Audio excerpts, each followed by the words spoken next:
Fresh out of high school, I was desperate to break into the theatre scene, but nobody was hiring, so I ended up taking a gig at the Baltimore Jewish Times just to pay the bills. Mama Cass Elliot wasn't just a singer. She was a powerhouse, easily standing out as one of the most defining vocalists of the 1960s. She possessed that rare magnetic ability to wrap you in her sound and make you feel completely at home, no matter who you were. Yet beneath those angelic soaring harmonies lay a tortured existence defined by constant rejection, profound isolation, and a never-ending battle to be valued for her soul rather than judged for her size. While the public thinks they know the tragic story of her passing, the popular narrative is almost entirely a fabrication. In this episode, we're going to peel back the layers of the Mama Cass myth to reveal a reality far more harrowing and complex than the tabloids ever let on. Long before she became the icon known as Mama Cass, she was simply Ellen Naomi Cohen,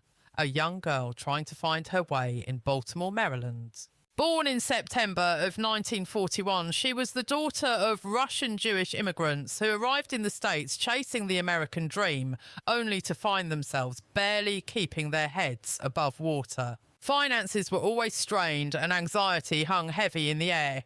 While love existed in the household, it often took a back seat to the sheer struggle for survival. Despite the chaos around her young, Ellen harboured a fierce, unwavering certainty about her destiny. She possessed a vocal maturity that defied her youth, a sound so arresting that it would make grown adults freeze in their tracks just to listen.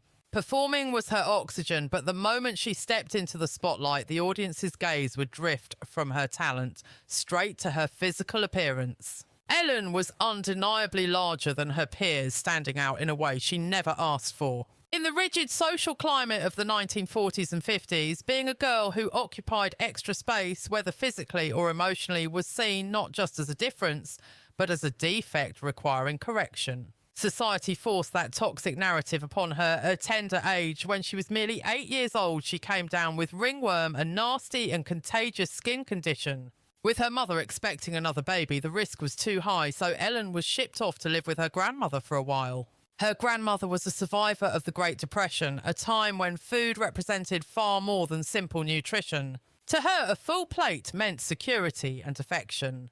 Consequently, she showered Ellen with constant meals, believing that feeding the child was the ultimate expression of love. By the time Ellen returned to her parents, her weight had increased significantly. However, instead of being met with understanding or comfort, she faced immediate medical scrutiny. In a move that seems shocking today, a physician prescribed amphetamines to an 8-year-old child to suppress her appetite. The subtext was deafeningly loud: there is something fundamentally broken within you, and you require these potent chemicals to become acceptable. That singular event cast a long shadow over her future. Her developing brain was abruptly introduced to mind-altering substances, setting a dangerous precedent. From then on, every meal became a battleground, twisting her relationship with food into a complex web of shame, anxiety, and guilt. Most damaging of all, she internalized the idea that her physical form was an enemy to be disciplined, restricted, and fixed. Yet miraculously, her inner light refused to be extinguished. During her school years, Ellen found solace in the arts, naturally drawn to music and drama, where she could effortlessly out-sing every other student in the room. She became a mentor to her peers, teaching them the nuances of harmonization, projection, and stage presence. In the safety of the rehearsal room, she was the undisputed queen. However, when the curtains actually rose, she retreated to the shadows, her self-assurance completely decimated by years of criticism. She was acutely aware of the whispers and the judgment directed at her figure, learning the hard way that raw talent often took a back seat to superficial beauty standards. Consequently, she chose to remain invisible. She poured her energy into making others look and sound magnificent, convincing herself that she simply wasn't worthy of standing in that same glow.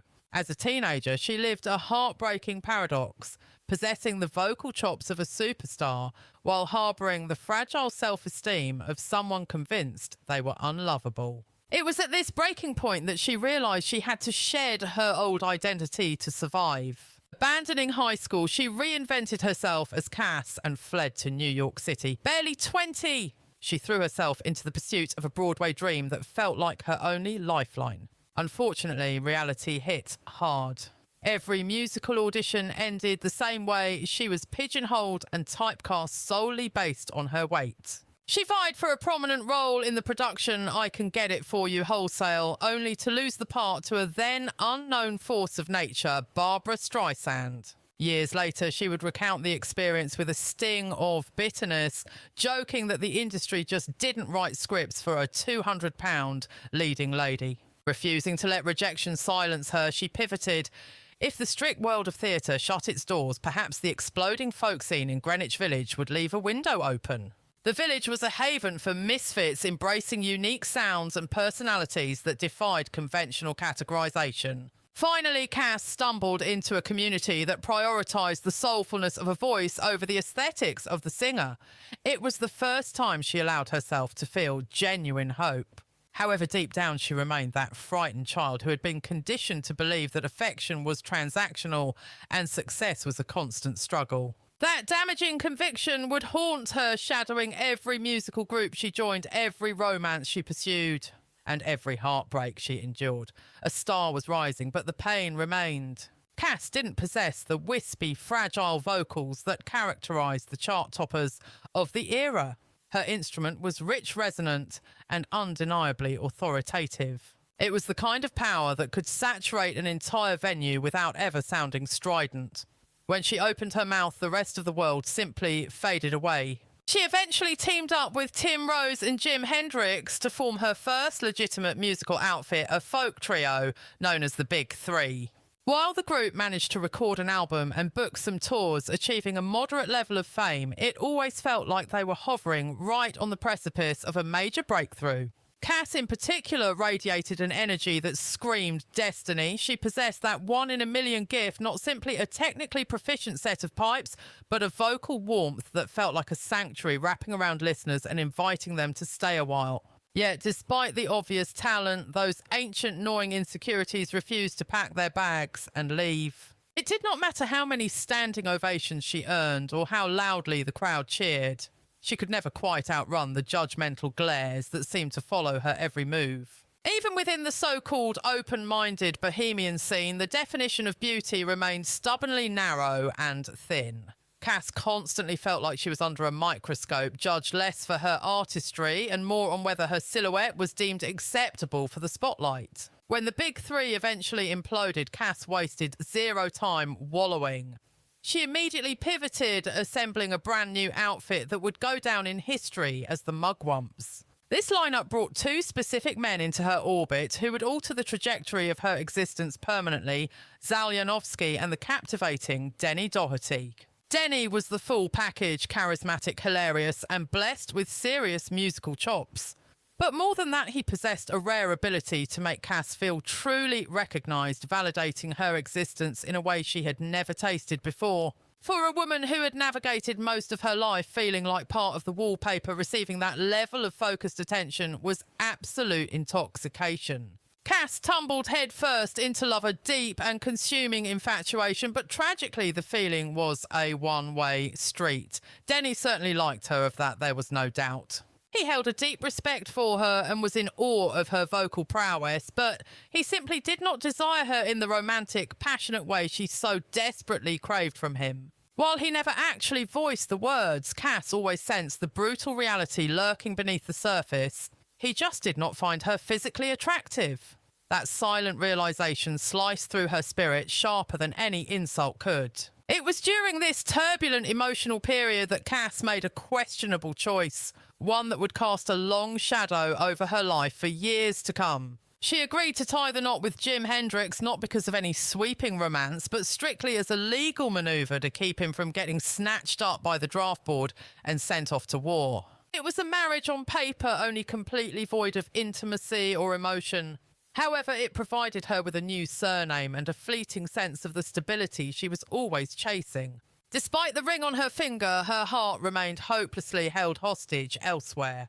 When the Mugwumps eventually disintegrated, Denny packed up and moved on to his next venture, a group dubbed the New Journeymen, which he started alongside John Phillips and his wife Michelle Phillips. Cass stood by and watched him march into a future that did not include her, and she simply could not accept that ending. So she followed them quite literally. She began appearing uninvited at their rehearsal sessions and would loiter around the venues whenever they had a gig booked. She hovered on the periphery of their lives, praying that proximity might eventually result in gravity pulling her back into Denny's world. But instead of acceptance, what she received was pure, unadulterated humiliation. The members of the New Journeymen treated this vocal powerhouse less like a peer and more like a nagging nuisance they couldn't shake off. They reduced her to a glorified assistant barking orders for drinks and errands, and cruelly teased her by allowing her to practice harmonies during rehearsals while strictly banning her from the actual stage. The behaviour was sadistic not merely because of the actions themselves, but because they were fully aware of how desperate she was to just be part of the tribe. John Phillips, the mastermind behind the group, was particularly vicious in his treatment of her. To the public, he maintained the professional stance that her vocal texture did not blend with the group's sound. Behind closed doors, however, the truth was far uglier. He believed she was simply too heavy. It was irrelevant that she possessed the most powerful instrument in the room, or that her resume held more professional experience than most of the lineup combined. In John's calculated vision of success, she just did not fit the aesthetic requirements of a marketable pop sensation. So Cass found herself ostracised once more, forced to watch the love of her life build a legacy without her.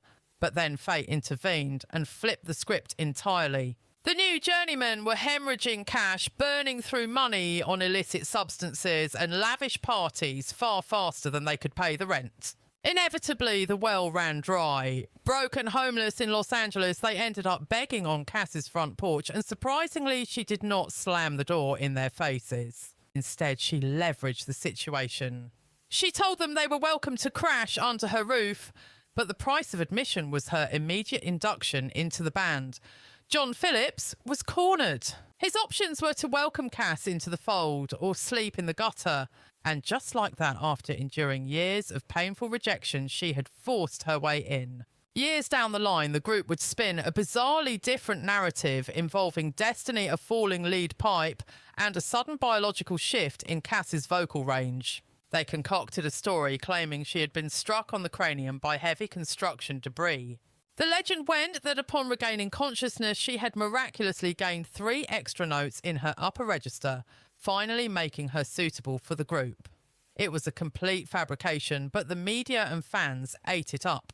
The actual reason John had kept her at arm's length had zero to do with musicality, and deep down Cass was painfully aware of this fact. However, exposing the truth would require admitting just how deeply she had been shamed for her appearance. So she swallowed her pride and played along with the whimsical fantasy. Before long, the New Journeymen shed their old skin and emerged as the iconic entity known as the Mamas and the Papas. With Cass Elliott's powerhouse vocals finally taking centre stage, they absolutely blew up. Tracks like California Dreamin' and Monday catapulted them into superstardom. It was Cass's rich harmonies that provided the sonic warmth, texture, and emotional gravity the songs needed.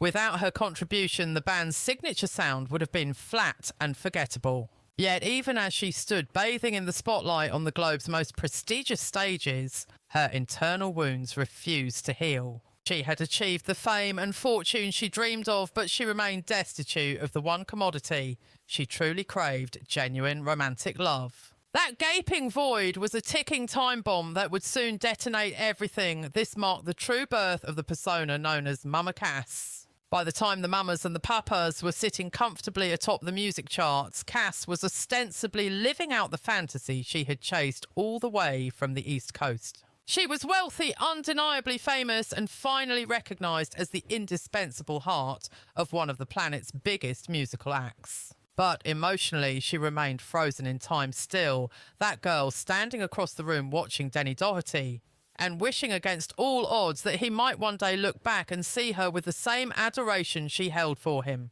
Denny Doherty wasn't just a crush for her, he was her absolute kryptonite, possessing a dangerous mix of charisma and unpredictability. He was that specific breed of heartbreaker who could make a woman feel like the only person in the room simply by glancing her way. To Cass Elliot, that validation was as vital as the air in her lungs, largely because she had anchored her entire self-esteem to the fragile hope that someone would finally love her back. She craved Denny more than anything else in the world, yet the tragic reality was that she was never his choice, a painful fact that shadowed her every move. Life on the road was torture, forcing her to watch from the sidelines as adoring groupies threw themselves at his feet night after night. Even during recording sessions, she witnessed his magnetic pull on everyone around him. But once the curtains closed, she had to face the gut-wrenching truth alone. His heart belonged to another woman, and twisting the knife further, that woman was Michelle Phillips, the living embodiment of everything Cass believed she lacked. Michelle was willow-thin blonde and radiated an effortless model-like glamour, not to mention she was the wife of the band's mastermind, John Phillips. Marital vows meant nothing to them, and when they ignited a secret romance right under everyone's noses, the discovery absolutely devastated Cass. She approached Michelle with tears streaming down her face, begging for answers, but received nothing that could soothe the stinging betrayal. Eventually, Denny delivered the blow himself, admitting he was with Michelle, and that confession did far more than simply crack her heart. It completely incinerated the tiny glimmer of hope she had been nurturing, yet even with the ashes at her feet, she found it impossible to walk away. A stubborn part of her soul held on to the delusion that if she just waited it out and poured enough love into him, he might eventually wake up and realise she was the one. In a moment of sheer desperation, Cass actually asked him to marry her, but he was too intoxicated to even respond, a drunken silence that screamed rejection louder than words ever could. Faced with that indifference, she resorted to her standard defence mechanism for dealing with rejection. She shoved the agony down deep. She dove headfirst into her career and the party scene, self-medicating with anything that could dull the sting of unrequited love. The more invisible she felt inside, the louder she performed for the crowd. Her famous cackle grew more boisterous and her public character became more vibrant, all while her internal world was completely coming apart at the seams. Ironically, the band's meteoric rise only poured salt in the wound, sending their singles to the top of the charts while their personal lives crumbled into dust. When John Phillips finally uncovered the illicit tryst between his wife and his bandmate, his rage was nothing short of volcanic. The atmosphere became toxic, trapping Cass in a nightmare where she loved a man who didn't want her, worked for a man who resented her, and carried a band that treated her as both essential and disposable. Adding insult to injury, the very music that made them famous was weaponized against her insecurity. In their autobiographical hit, Creaker Alley, John penned a vicious lyric stating that no one was getting fat except for Mama Cass. He might have passed it off as a playful jab, but for her, there was no humour in it as millions of fans sang along to her humiliation. The line blasted from car radios across the world, inviting listeners to laugh while reducing her worth to her physical size, even as those same people capitalised on her incredible vocal talent. That label, Mama Cass, stuck to her like glue, a moniker she never requested and secretly despised. Over time, a painful realisation took root. The bubbly character the public adored was a far cry from the complex woman living behind the mask. She was morphing into a cartoon character, the happy-go-lucky chubby girl with the golden voice, while the reality was that she was profoundly isolated. Deep down, she was crippled by insecurity and exhausted from pouring her heart into people who were incapable of returning the affection. Behind closed doors, this relentless heartbreak pushed her toward dangerous habits, leading to increased alcohol consumption and experimentation with illicit substances. The revelry spiraled out of control, and her mental state grew more brittle with every passing sunrise. By 1967, the pressure cooker finally exploded when Cass flew to London ahead of her bandmates for a major gig. Rather than receiving a warm celebrity welcome, she walked straight into a legal nightmare with the British authorities. Headlines screamed that she had been arrested for stealing blankets and keys from a former rental, a humiliating and frankly bizarre accusation for a star of her calibre.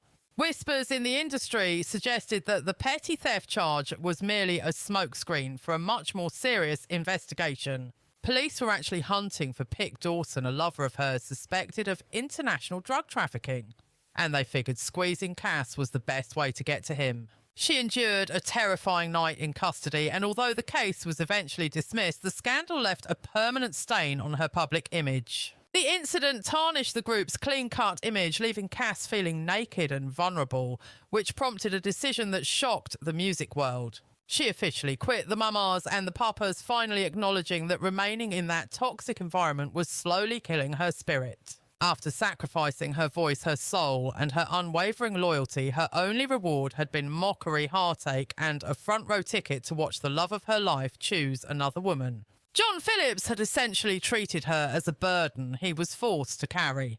Despite being the vocal powerhouse that held their sound together, she was expected to bow her head in gratitude just for being allowed on stage. That underlying narrative drilled a devastating lesson into her psyche. She had to dismantle her own well-being just to earn her place. Because she was the funny one who kept the room laughing, nobody bothered to look closely enough to see her bleeding. Her internal battles were swept under the rug because she plastered a smile over them, so eventually she simply walked out the door. Yet as she embarked on her solo journey, Cass Elliot was blissfully unaware that the darkest chapters of humiliation and tragedy were still lying in wait for her. The desperate hunt for a completely new existence. When Cassie finally walked away, her spirit was completely drained, demanding a total transformation of her life. She adopted the moniker Cass Elliot, fusing a pet name from her youth with the surname of a dear friend who had passed away far too soon. This new persona radiated audacity and confidence. She could command any space she entered, leaving the shy Ellen Cohen far behind in the shadows. Armed with a fresh identity and a voracious appetite for validation, her journey as a solo artist kicked off with incredible potential. When her version of Dream a Little Dream of Me climbed the charts, it was undeniable proof that her vocals needed no support. Finally, the limelight was hers and hers alone. She stood there solitary and magnificent, yet the music business remained baffled about how to market a woman like her.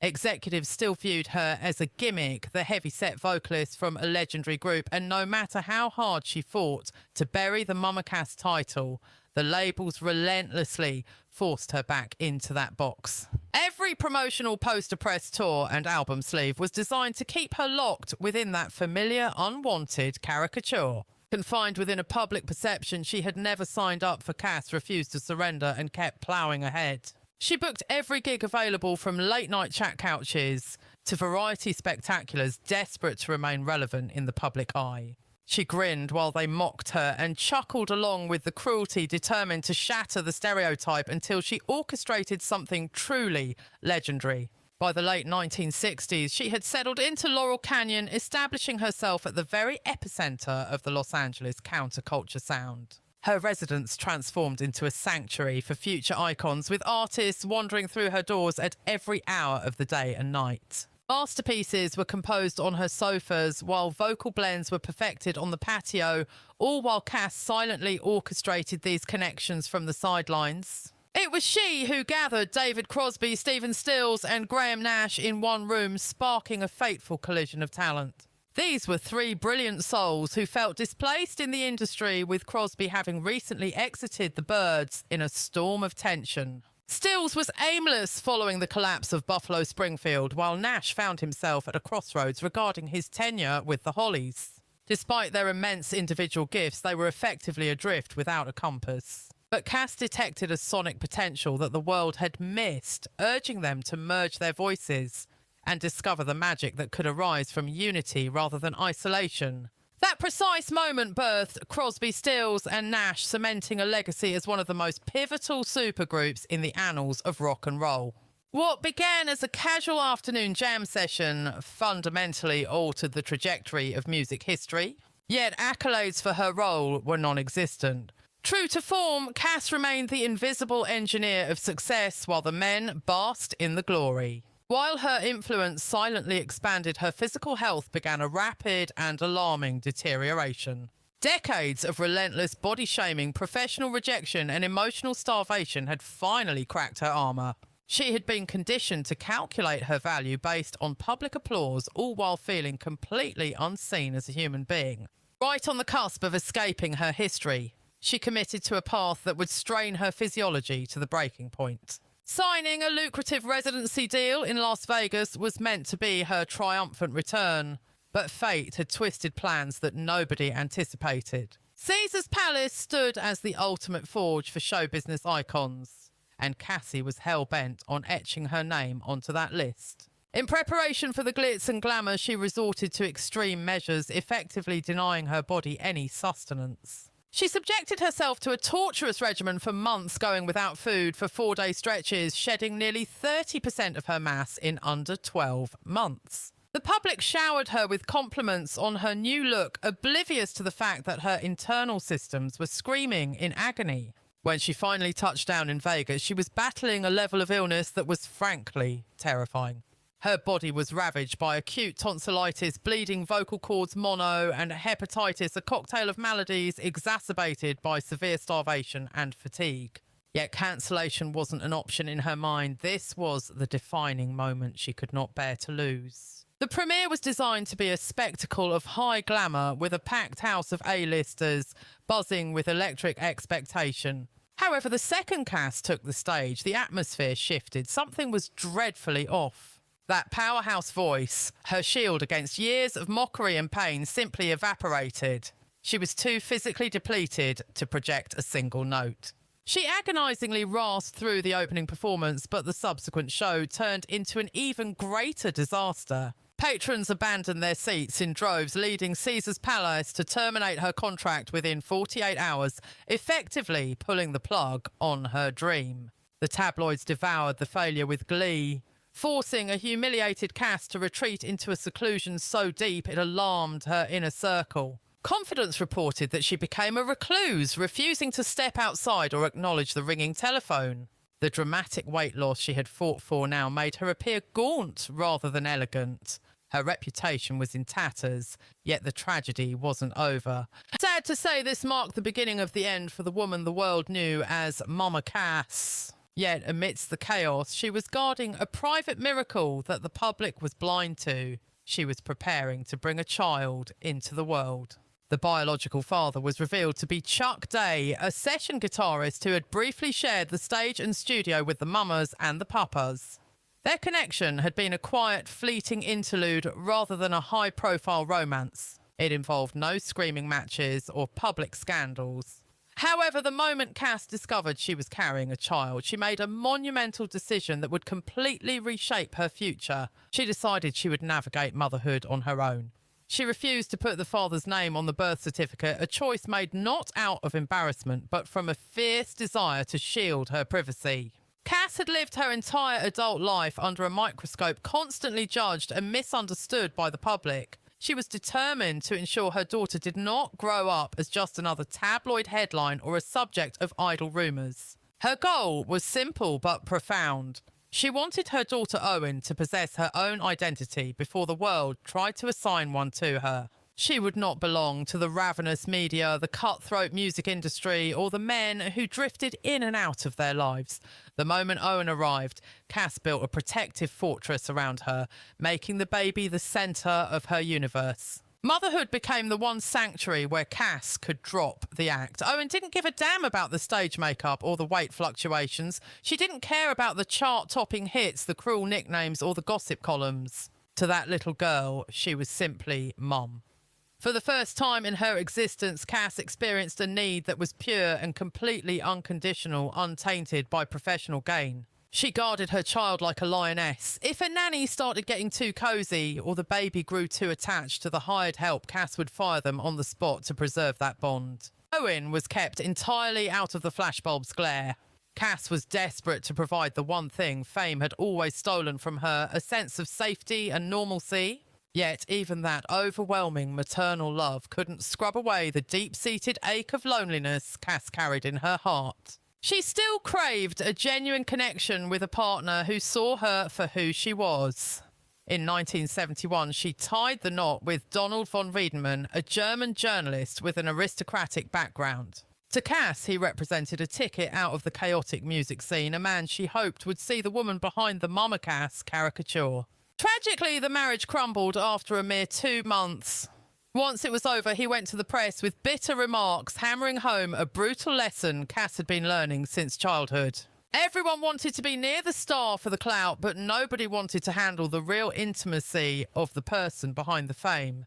Despite the heartbreak, she kept the machine running, appearing on variety shows, cutting records and flashing that famous smile for the cameras. But underneath the sequins, her health was in a freefall.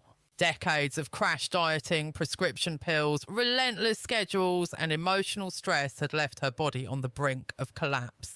She actually passed out backstage at The Tonight Show in 1974. Doctors begged her to hit the brakes and rest, but Cass refused to slow down. She was driven by a compulsive need to keep moving forward. Then came the London trip. Her 2-week solo residency at the legendary London Palladium was supposed to be her crowning achievement. Every single night, the audience gave her standing ovations. She finally felt like she had graduated from being a novelty act to being respected as a serious powerhouse vocalist. She dialed Michelle Phillips, weeping tears of absolute joy. She told her former bandmate that this was finally the life she had been dreaming of. After the curtain fell on the final show, Cass headed to a celebration at Mick Jagger's place. She was radiant, laughing and telling everyone how genuinely happy she felt. Witnesses later recalled that Cass was floating on air in unusually high spirits, even for her. She gushed about the success of the concerts, her renewed sense of pride, and her excitement for what lay ahead. She laughed freely and stayed at the party until the early morning hours. She soaked up the warmth and admiration from peers who, for the first time, were not looking at her with pity or suppressed mockery. Even though she was visibly coughing and fighting for breath, she waved off concerns, insisting she was just exhausted from the run of shows. That night, she returned to the Mayfair flat she was renting from Harry Nilsson and climbed into bed. The heartbreaking reality is that she would never open her eyes again. That party marked the final time anyone saw her alive. The following morning, her assistant and secretary showed up ready to review the day's itinerary. Cass was supposed to be prepping for a full docket of meetings and appearances. Her London triumph had sparked a massive career revival and strategies were being laid out for her next chapter. It was supposed to be her victory lap. But when they knocked, Cass didn't answer the door. Initially, nobody hit the panic button. She had pushed herself hard, so they assumed she was just sleeping in. But as the clock ticked on with zero movement, the tension in the room spiked. It wasn't like Cass to go radio silent or miss a commitment without a word. Eventually, her secretary used a key to open the bedroom door, and in that instant, the terrible silence told her everything. Cass was gone. They dialed emergency services right away, but there was nothing to be done. Cass Elliot had passed away in her sleep at some point during the dark hours. Medical examiners later determined that Cass Elliot's heart simply gave out at the age of 32. It was the inevitable result of years of punishing a body that had been pushed beyond its limits. However, the public was fed a completely different narrative. One final malicious rumour took hold. In a twist of cruel fate, a ham sandwich was found on the bedside table, partially eaten. Before the autopsy was even finished, the tabloids ran with the story that Cass had choked to death on her food. Her own manager concocted the lie to distract from potential speculation about drugs, but the plan backfired. It turned a musical icon into a punchline in her tragic final moments. A woman who had been tormented about her weight her entire life was, even in death, reduced to a fat joke. It stood as the ultimate insult to her legacy. Decades later, her daughter Owen would dig up the truth about her mother's medical history, the lie that tarnished her name, and the identity of her father, Chuck Day. What she uncovered wasn't a scandalous affair, it was a deeply human tragedy. She sat down with old friends and pored over medical records. She reconstructed the reality of Cass's final desperate years. She found evidence of the extreme crash diets, the fainting episodes, the ignored ailments, and the crushing exhaustion that the world mistook for indomitable strength. It was Owen who finally solved the puzzle of her parentage and made the choice to reclaim and tell her mother's true story to the world. This is the unfiltered version of events that the public never bothered to investigate. It is crucial to remember that Mama Cass was never just a punchline. She was a brilliant, deeply scarred woman who managed to find true joy for a fleeting moment only to have it snatched away. Her career stands as one of the most gut-wrenching tragedies the entertainment world has ever seen. She spent every waking moment fighting to prove that her worth went far beyond her physical appearance. And in a cruel twist of fate, the moment she finally succeeded, it was already too late. What is your take on her heartbreaking story? Go ahead and sound off in the comments section below. Thank you so much for tuning in.